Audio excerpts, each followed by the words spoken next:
Hi friends, good morning. బాదం పప్పు daily తింటే చాలా మంచిదండి.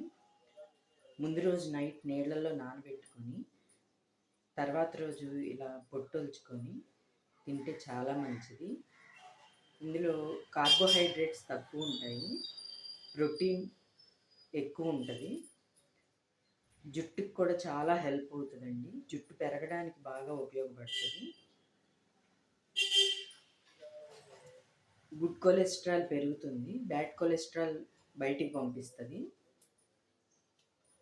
ఇలా చాలా ఉపయోగాలు ఉన్నాయండి. డైలీ ఒక 5 బాదం పప్పులు తింటే చాలా మంచిది ఆరోగ్యానికి. నా టిప్ మీకు నచ్చితే లైక్ చేయండి ఫ్రెండ్స్, షేర్ చేయండి, కామెంట్ చేయండి. Bye friends.